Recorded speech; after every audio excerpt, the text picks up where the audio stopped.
Hello, welcome to my Monster Hunter World, the board game paint series. Today, I'll be working on the Anjanath model. I had a little trouble with this guy because of how the lighting affects the appearance of the colors, but I work it out.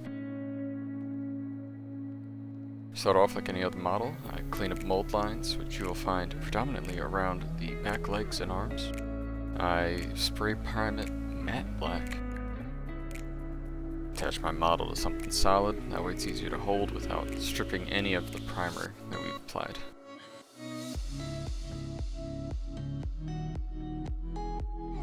Start off using Flumph Pink. This won't be the final skin color for the Anjanath. I water it down and I apply it over all of the non-fur area, so all of the skin, the scales, face. Obviously skipping the teeth and the extended jawbone and the claws.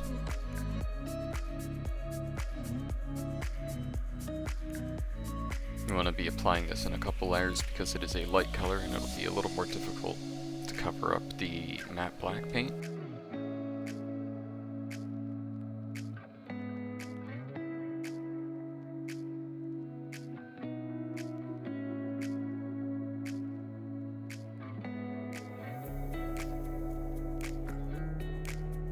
Follow up with some dark stone for the fur.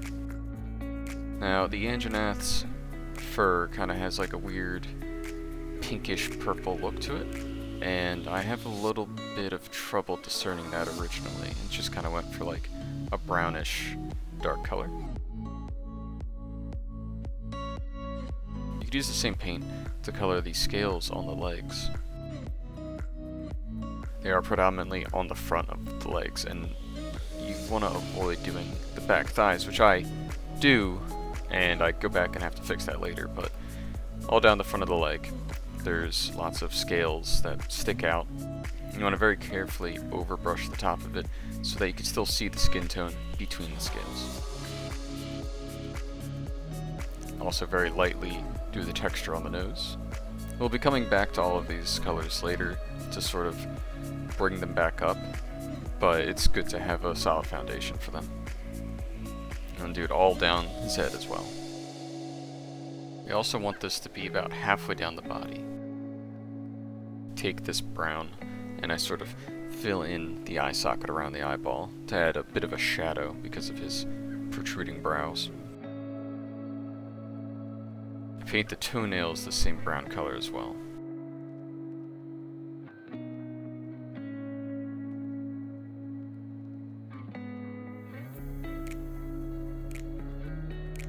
Skeleton bone. I go ahead and I paint all of the teeth and the protruding outer lower jawbone.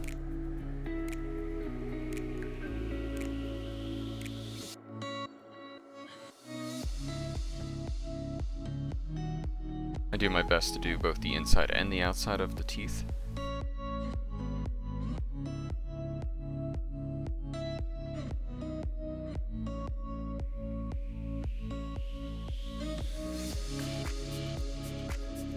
With a bit of worm purple and that dark stone again.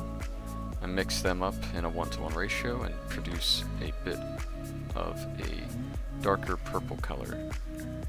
In the game the tongue might be like a palish pink depending on the lighting, but I take this and I do all the skin around the mouth and how like the jaw opens up down the head a bit, so I kind of spread that over. It's alright if your paint gets on like the teeth or parts of the skin it's not meant to be, because we can just come back and fix that later.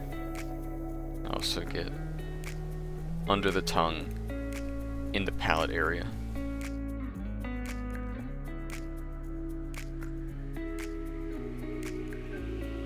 A bit of angelic yellow.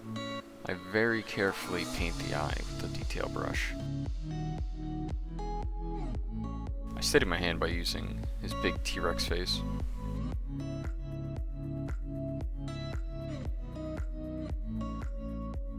Flesh wash, I go ahead and I water that down 50-50 and apply it generously over all of the skin and scales, as well as the bony bits extending out of the jaw and the teeth.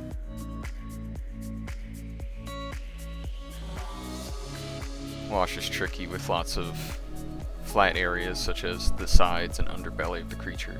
So just be sure you spread it evenly and don't allow it to pull too much at one spot, otherwise you'll have shiny, nasty blobs forming on it.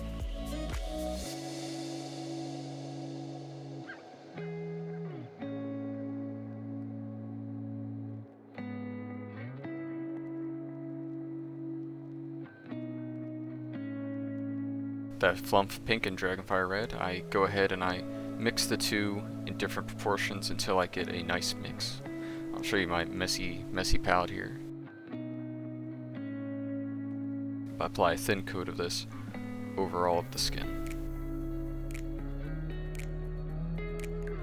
So this is closer to its iconic look. I'm careful to kind of go around the weird little ridge that goes from its mouth down its neck. The Flump Pink we used originally makes a good base for this, and the pink comes out the nice sunburn color you probably know from the game.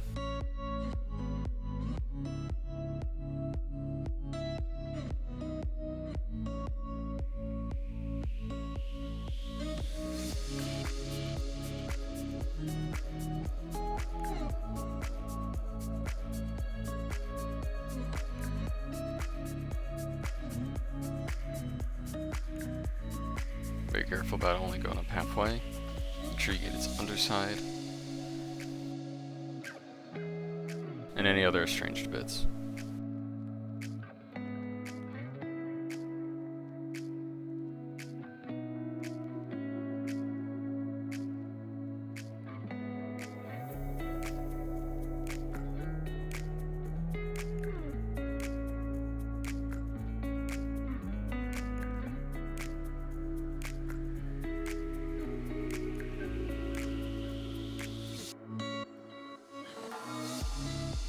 We want to keep the brown paint here on the upper thigh and fix the mistake I made earlier of painting the back of the thigh the brown color as well.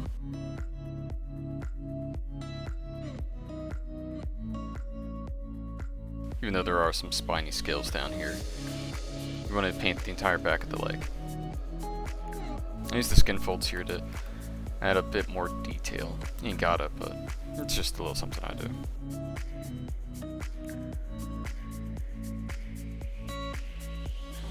Dungeon Stone in a dark tone, I go ahead and I dry brush the top of the Anjanath's fur.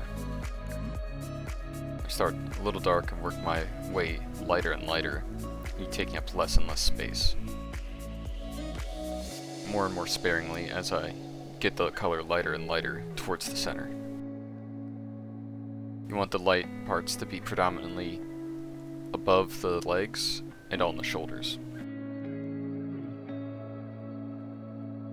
I work these shoulder tufts very lightly, and we'll be coming back a little later to adjust them to make them a bit more of that purpley lavender color.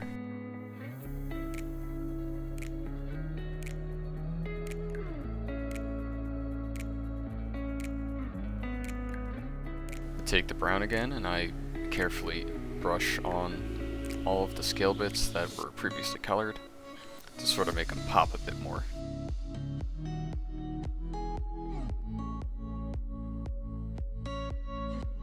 We maintain that original kind of khaki color underneath the scales.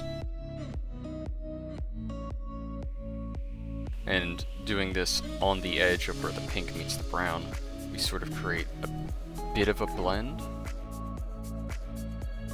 Returning to the top, darken the nose and work all over the top of the head, straight down the middle.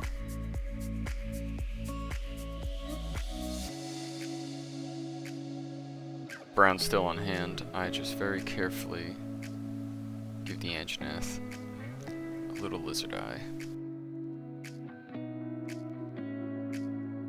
I fix up the teeth and give the ones that weren't colored over a bit of a highlight, just hitting the most outward bits. And you also do this to the claws, give them a bit of a shine.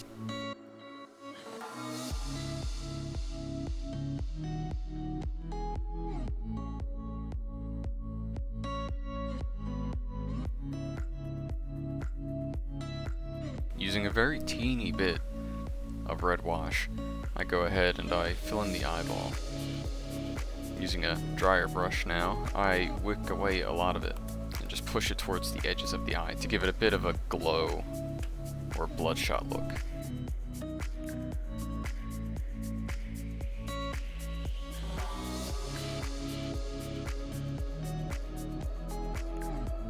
Using very thin down black paint, I take multiple passes at making sure the base is up to snuff and any mistakes are covered up.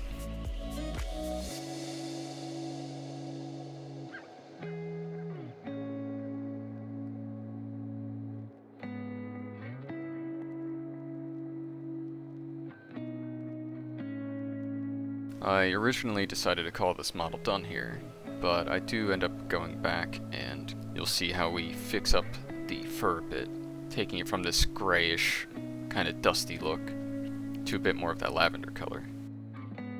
With red and blue wash, I go ahead and I make a 1:1:2 ratio of blue, red, and water. However, this proves to be a little too much water, as you can see by almost instantly it begins pouring out of the fur and down the shoulder. I don't notice this mistake until later, but I was able to save the model from any real damage.